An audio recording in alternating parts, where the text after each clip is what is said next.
Kemudian yang keenam, mari mengaji keteladanan paripurna Nabi Ibrahim.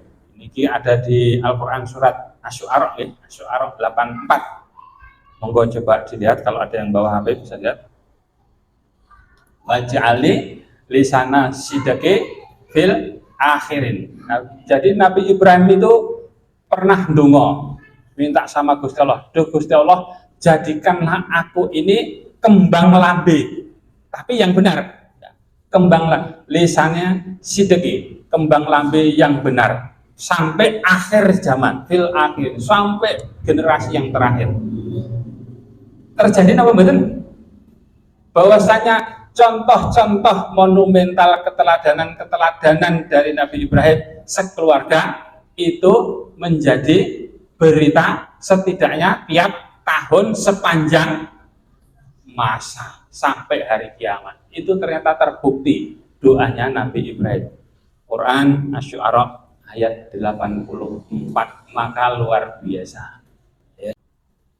Selanjutnya, meninggalkan jejak momentum. Apa?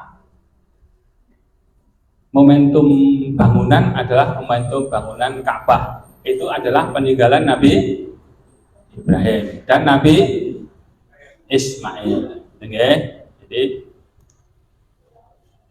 Nabi Ismail sudah mulai besar, sudah mulai bisa membantu Nabi Ibrahim ikut membuat bangunan yang sekarang kita kenal dengan Ka'bah. Yang kemarin tanggal 27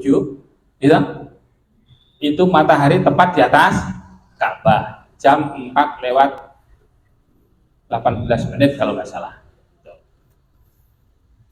Di situ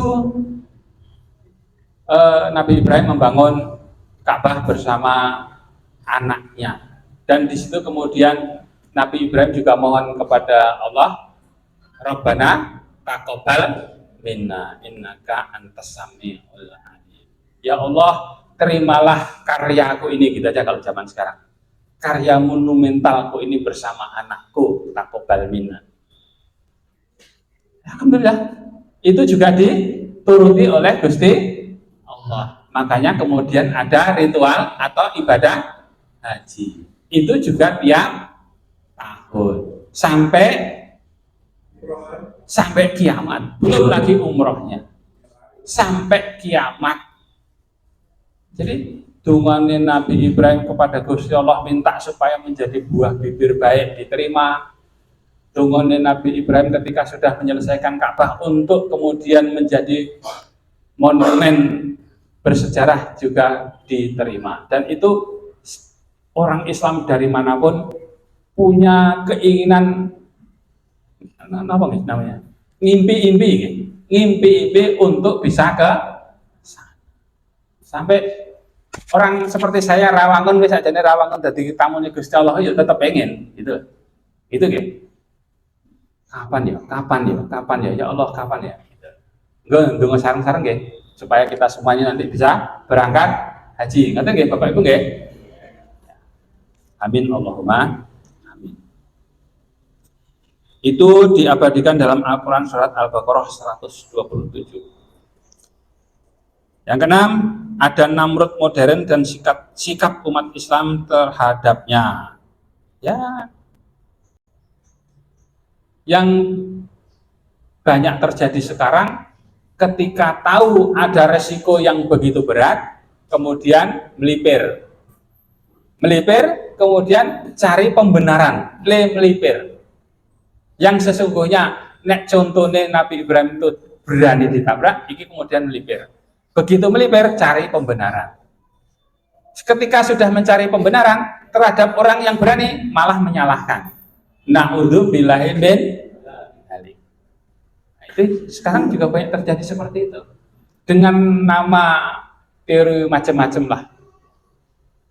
Ada yang menyebut perlu kedamaian, perlu kesejukan, perlu kerukunan, perlu toleransi dan seterusnya. Yang intinya itu tadi sebenarnya melipir, takut, tapi kemudian cari pembenaran terhadap yang dia lakukan. Parahnya lagi, terhadap orang yang berani, dia malah tuduhannya nanti banyak. Radikal, fundamentalis, ekstremis, kaku, apalagi? Tidak NKRI, tidak Pancasilais, dan seterusnya. Dari keteladanan yang luar biasa dari Nabi Ibrahim ini, kita tidak mungkin untuk bisa menirunya. Betul? Kudu jujur ya, tapi paling tidak secara konsepsional kita ngerti itu keteladanannya. Kalaupun kita tidak bisa mengikuti, tapi selalu mendekati. Kalaupun kita tidak mampu untuk mendekati, kita tidak perlu mencari pembenaran-pembenaran. Kita tidak mampu mendekatinya. Apalagi kemudian menyalah-nyalahkan orang yang justru sepertinya dia bisa. Intinya di situ ya. Jadi, dan kita selalu dongo bahwasanya kita nanti paling tidak seperti burung emprit, seperti semut yang meskipun sekecil apapun perjuangan kita terhadap yang besar itu, tapi keberpihakan kita jelas-jelas posisinya.